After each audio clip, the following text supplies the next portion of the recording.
mga kamamsi ha. Dikit-dikit. Paunahan pagkain ng ice cream. Ready? 1, 2, 3, go!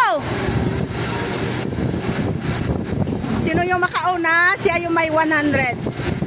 Tulog na ice cream ko.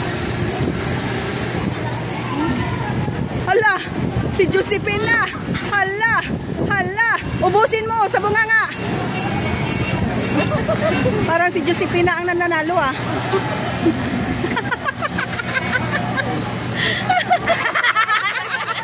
Ang bilis ni Josephine!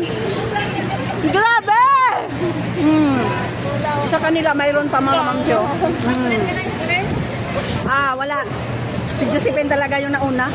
Grabe talaga to. Sa ice cream lang challenge mga kamamsyo.